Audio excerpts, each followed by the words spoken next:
శ్రీమాత్రే నమః. నమస్కారం. క్రోధినామ సంవత్సర ఉగాది శుభాకాంక్షలు ప్రతి ఒక్కరికి కూడా. మనం ఉగాది గురించి కూడా గత కొన్ని ఎపిసోడ్లో తెలుసుకున్నాం. ఉగాది అంటే ఏంటి, ఏం చేయాలి, ఆ రోజు చేయవలసిన అన్ని కూడా చేస్తాం.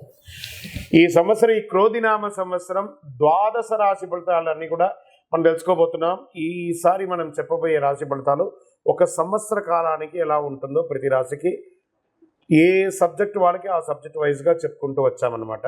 కాస్త ఓపికతో వినండి. 1 ఇయర్ది కాబట్టి కొంచెం ఓపికగా శ్రద్ధాభక్తులతో వినండి, స్కిప్ చేయకండి. చెప్తున్నటువంటి ఈ యొక్క అద్భుతమైనటువంటి 1 ఇయర్ ప్రిడిక్షన్లో మా ఛానల్ చూస్తున్న ప్రతి ప్రేక్షక మిత్రులకి పేరు పేరున మీరందరూ కూడా ఆయురారోగ్య ఐశ్వర్యాలతో ఉండాలని భగవంతుని ప్రార్థిస్తున్నాం. ఇప్పటివరకు చాలామంది మన ఛానల్ చూస్తున్నారు, సబ్స్క్రైబర్స్ తక్కువ ఉన్నారు. సబ్స్క్రైబర్స్ తక్కువ ఉన్నారు. కాస్త పక్కన చూస్తూ ఉండగా మీ చేతితో ఆ సబ్స్క్రైబ్ బటన్ కొట్టండి. ఆ పక్కన ఉన్న గంట బటన్ కూడా కొట్టేసేయండి. అన్నీ మా ప్రోగ్రాంలో అన్నీ మీకు వచ్చేస్తాయి. మీకు ఈ యొక్క రాశి ఫలితం నచ్చింది కదా, మరి నచ్చినప్పుడు మనం ఏం చేయాలి? సోషల్గా ఇంకొక 10 మందికి వేయడం. దీన్ని అలాగే ఇన్స్టాలో కానీ, ఫేస్బుక్లో కానీ, వాట్సాప్లో కానీ షేర్ చేయండి. రైట్. మరి జాతకం ఎందుకు ఈ జాతకం తెలుసుకోవాలి? గోచార గ్రహస్థితులు అన్నింటిలో దృష్టిలో పెట్టుకొని, అన్ని వర్గాల వారిని దృష్టిలో పెట్టుకొని మేము జాతకం చెప్పడం జరుగుతుంది. జాతకం పడుతున్న వర్షానికి గొడుగే కానీ జాతకం జీవితం కాదు. నేను ప్రతి నెల కూడా చెప్తుంటాను, ఇప్పుడు యొక్క సంవత్సర జాతకం కూడా చెప్తున్నాను. జాతకం ఎంత నమ్మాలో అంత నమ్మండి. మీ యొక్క వ్యక్తిగతమైనటువంటి జీవితంలో మీరు చేస్తున్న వృత్తిని గట్టిగా నమ్మండి. మీ యొక్క కులదైవాన్ని నమ్మండి. తప్పకుండా మీరు బాగా ఉంటారు. ఓకే, ఎవరెవరు తెలుసుకోవాలి? 21 సంవత్సరాల లోపు ఉన్న విద్యార్థులు, అది స్త్రీ పురుషులు ఎవరైనా జాతకం అడగకండి, చెప్పము. తర్వాత 60 సంవత్సరాల పై చిలుకు వాళ్ళు అసలే అడగకండి. ఎందుకంటే మీరు గొప్ప వాళ్ళు, 60 వసంతాలు చూసుంటారు, మీకు అన్నీ తెలుసు కాబట్టి మీరు కూడా జాతకం తెలుసుకోవడం అవసరం లేదు. సాక్షాత్ మీరందరూ దైవ సమానులే. తర్వాత ఇల్లీగల్ అఫైర్స్ గురించి దయచేసి అడగకండి. గురుగారు మాకు చాలా అప్పులు ఉన్నాయండి. జాతకం చెప్పుకుంటే అప్పులు తీరదు. వ్యాపారమో ఉద్యోగమో చేస్తే అప్పులు తీరుతుంది. మీరు అప్పులు తీసుకున్న వారి దగ్గర తిరిగి ఇచ్చే శక్తి ఉంటే అప్పు చేయండి, లేదా అప్పులు తీయకండి. అలా జాతకంలో అప్పులు తీరదు. జాతకం చూసుకుంటే కష్టపడాలి, జాతకం చెప్పించి మన దారిని కల్పించుకుంటూ మనం ముందుకు వెళ్ళాలి. రైట్. ఇప్పుడు మనం ఎవరెవరు ఎలా తెలుసుకుందాం అనేది మాత్రమే మనం పెట్టుకుంటాం. జ్యోతిషాస్త్రరీత్యా ద్వాదశ రాశుల్లో 7వ రాశి అయినటువంటి తులారాశి మిత్రులారా, మీరు చిత్తా నక్షత్రం 3, 4 పాదములు, స్వాతి నక్షత్రం 1, 2, 3, 4 పాదములు, విశాఖ నక్షత్రం 1, 2, 3 పాదాలకు జన్మించిన మీరు తులారాశి వారిగా పరిగణించబడుతున్నారు. ఈ క్రోధినామ సంవత్సరం మీకు శుభాశుభ ఫలితాలు ఎలా ఉన్నాయి అనంటే, ఆదాయం 2, వ్యయం 8, రాజపూజ్యం 1, అవమానం 5. ఈ సంవత్సరం తులారాశి వారి యొక్క గ్రహస్థితి చూస్తే మే 1వ తేదీ నుండి సంవత్సరం చివరి దాకా కూడా గురుడు అష్టమ స్థానంలో లోహమూర్తిగా ఉన్నాడు. శని ఈ సంవత్సరం అంతా కూడా పంచమ స్థానంలో రజతమూర్తిగా సంచరిస్తున్నాడు. రాహుకేతువులు ఈ సంవత్సరం అంతా కూడా వ్యయస్థానంలో లోహమూర్తిగా సంచరిస్తున్నారు. ఆదాయం తక్కువగా ఉండి వ్యయం రెట్టింపు ఉండడం వల్ల అధిక ఖర్చులు, అవసరమైన ఖర్చులు చేయడం జరుగుతుంది. అనుకోని నిందలు మీపై పడడం జరుగుతుంది. అనవసరమైన విషయాల కోసం రుణాలు తీసుకోవడం జరుగుతుంది. అధిక మొత్తంలో పెట్టుబడులు పెట్టడం జరుగుతుంది. భాగస్వామి వ్యాపారస్తులు కూడా చాలా జాగ్రత్తగా ఉండాలి. విడిపోయే అవకాశాలు ఎక్కువ ఉన్నాయి. సుమా తులారాశి మిత్రులారా, జాగ్రత్త జాగ్రత్త జాగ్రత్త. వ్యాపారస్తులకు ఈ సంవత్సరం మిశ్రమ ఫలితం కనబడుతుంది. అయితే నష్టం మాత్రం రాదు, నిలదొక్కుంటారు. కొత్తగా వ్యాపారం చేసే వారికి కొంత అనుకూల ప్రతికూలతలు 2 సమానంగా ఉంటుంది. కోపతాప ఆవేశాలతో భార్యాభర్తల మధ్య సఖ్యత లోపం అవుతుంది. ఉద్యోగస్తుల దగ్గర, పై అధికారుల దగ్గర నుంచి మాటలు పడే అవకాశం ఉంటుంది. సమాజంలో చెడ్డ పేరు వస్తుంటాయి.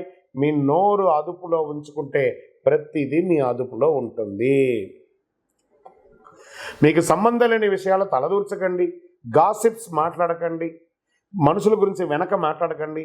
రుణాలు ఎక్కువ తీసుకోవడం జరుగుతుంది. వివాహేతర సంబంధములు అవసరమా? అది ఆలోచించండి. ఇది కూడా ఇబ్బంది కలిగి దానివల్ల బ్లాక్మెయిలింగ్ అవ్వడము, ఇబ్బంది పడడము, మానసిక అశాంతి పొందడము, కుటుంబంలో కలతలు రావడం జరిగే అవకాశాలు ఉన్నాయి. మీరు ఏది అనుకున్నా కానీ చాలా కష్టపడితే కానీ పనులు పూర్తి అవ్వడం జరగదు. ప్రతి పనిలోనూ ఆలస్యం ఉంటుంది. ఇది వచ్చి మిమ్మల్ని జాగ్రత్త చేయడానికి కోసమే చెప్తున్నాం. జాగ్రత్త పడవచ్చు కదా. ఆదాయానికి మించి ఖర్చు పెడతారు. అది ఎలా? ఇంటి గృహప్రవేశానికో, వివాహానికో, సంతానాని కోసమో, సంతాన యొక్క విద్య కోసమో ఇలా మల్టిపుల్గా అప్పులు చేసే అవకాశాలు ఉన్నాయి. బద్ధకాన్ని తగ్గించుకోండి. ఫుడ్ తినేటప్పుడు, ఆహారం తినేటప్పుడు చాలా జాగ్రత్త. అది మిమ్మల్ని దెబ్బ కొట్టే అవకాశాలు ఉన్నాయి. భూమి కొనుగోలు విషయంలో చాలా జాగ్రత్తగా ఆచి తూచి పత్రాలు ఒకసారికి 2 సారి చదివి సంతకం పెట్టండి. రాశి వారికి సంవత్సరం గృహయోగం అయితే ఉంది. ఇల్లు కొనడం కానీ, గృహ నిర్మాణం చేయడం కానీ, గృహానికి సంబంధించిన రుణాలు చేయడం కానీ, ఇంటీరియర్ చేయడం కానీ, ఉన్న ఇంటిని వాస్తుపరంగా దిద్దుకోవడం కానీ జరుగుతుంది. కానీ గృహం కోసం మీరు వేసుకున్న అంచనా తలకిందలయ్యి మల్టిపుల్గా ఖర్చు అయ్యే అవకాశాలు ఉన్నాయి. ఆర్థిక భారం పెరుగుతుంది. వివాహం కోసం ప్రయత్నం చేస్తున్న వాళ్ళకి ఆగస్టు తర్వాత అవకాశాలు ఉన్నాయి. సంతానం కోసం ప్రయత్నం చేసే వాళ్ళకి ఈ సంవత్సరం సంతాన యోగం ఉంది. ప్రేమికుల మధ్య వివాదాలు తలెత్తి విడిపోయే అవకాశాలు ఉన్నాయి.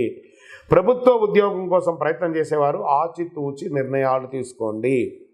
టెంపరవరీ ఉద్యోగాల్లో జాయిన్ అవ్వకండి.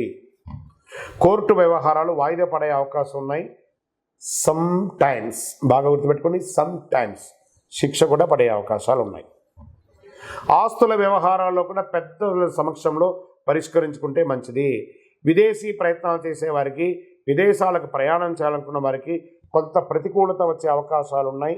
వీసా రిజెక్ట్ అవ్వడమో ఇంకోటో మళ్ళీ అప్లై చేయండి. ఆగస్టు తర్వాత మళ్ళీ అన్నీ బాగుంటుంది. విదేశాల ఉద్యోగం కోసం ప్రయత్నించే వారికి కొంత ఇబ్బందికరమైన వాతావరణం ఉన్న ఆగస్టు తర్వాత మళ్ళీ పుంజుకుంటుంది. విదేశాల వ్యాపారం చేసేవారికి ప్రభుత్వ పరంగా ఇబ్బందులు కలిగే అవకాశాలు ఉన్నాయి. ఏందండి ఒక్కటి కూడా మంచి లేదంటే ఆగస్టు తర్వాత కొంచెం ఉంది. ఆగస్టు వరకు జాగ్రత్తే. రాజకీయ నాయకులకి తక్కువ మెజారిటీతో విజయాలు పొందే అవకాశాలు ఉన్నాయి. కానీ చాలా చాలా చాలా చాలా కష్టపడాలి. సినిమా, టీవీ, మీడియా రంగం వారికి మంచి అవకాశాలు వస్తున్నాయి. విద్యార్థులకి చదువుపై ఆసక్తి తగ్గుతుంది. దీన్ని శ్రద్ధ వహించాలి. గట్టిగా సాధిస్తే మంచి ఫలితాలు పొందుతారు. ఐటీ రంగాల వారికి స్ట్రెస్. ఎంఎన్సీ అంతా కూడా స్ట్రెస్సే. వాహన ప్రమాదాలు జరిగే అవకాశం ఉంది. వాహనాలు నడిపేవారు కాస్త నిదానంగా నడపడం మంచిది. వ్యవసాయదారులకు మాత్రం అద్భుతం అండి. వ్యవసాయదారులు వాళ్ళు బాగుంటే మన దేశం అంతా బాగుంటుంది. వాళ్ళకి అద్భుతంగా కలిసి వస్తుంది. పెట్టుబడులకు తగిన ఫలితం వస్తుంది. నంబర్ 5 మీకు లక్కీ నంబర్. గురువారం మీకు చాలా కలిసి వస్తుంది. అమ్మవారి ప్రార్థన చేయండి. దేవి సప్తసతి చండీ పారాయణాన్ని ఇంటిలో చేయండి. దిగ్విజయం జరగడానికి చండీ హోమం చేయండి. లేదా ఎక్కడన్నా చండీ హోమం జరిగితే అక్కడ పోయి పాల్గొనండి. కలవు చండీ వినాయక అన్నారు. అక్కడ పోయి ప్రార్థన చేయండి. తప్పదు. దైవ ప్రార్థన కావాలి. బాగా గుర్తుపెట్టుకుని దైవ ప్రార్థన కావాలి. రెడ్, ఆరెంజ్, గోల్డ్ కలర్ ఎక్కువ శాతం వాడడానికి ప్రయత్నం చేయండి. మీ యొక్క ఇష్టదైవాన్ని ప్రార్థన చేసి దేవాలయంలో పోయి మీ వయస్సు ఎంత ఉందో అన్ని నువ్వుల నూనె దీపాన్ని వెలిగించండి. మీ యొక్క సంపూర్ణ జాతకం తెలుసుకొని పరిహారాలంతా కూడా మీ యొక్క పరిసర ప్రాంతాల్లో ఉన్నటువంటి సద్గురువులను సంప్రదించి జాతకం చెప్పించుకొని దోష పరిహారాలు ఏమైనా ఉంటే చేయించుకోండి.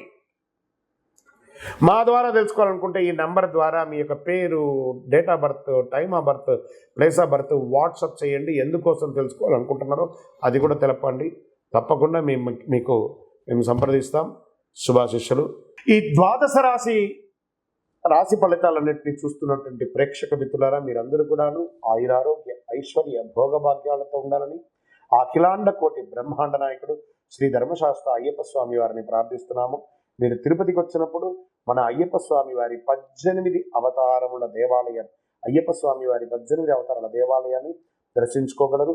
తిరుపతి రైల్వే స్టేషన్ నుండి, బస్టాండ్ నుండి 3 కిలోమీటర్ దూరంలో కపిల తీర్థానికి దగ్గరలో జీవకోన అనే ప్రాంతంలో బ్రహ్మశ్రీ డాక్టర్ చంద్రమౌళి గురుస్వామి గారు నిర్మించి సమాజానికి అంకితం ఇచ్చున్నారు. ఈ దేవాలయంలో అడుగు పెట్టాలంటే రాత రాసి ఉంటేనే అడుగు పెట్టగలరు. అంత అద్భుతమైనటువంటి దేవాలయం. రండి, దర్శించుకోండి, అనుగ్రహం పొందండి. విజయోస్తు. వందే మాతరం, వందే మాతరం, వందే మాతరం. చంద్రమౌళి వెంకటేష్ శర్మ గురుస్వామి శరణమయ్యప్ప.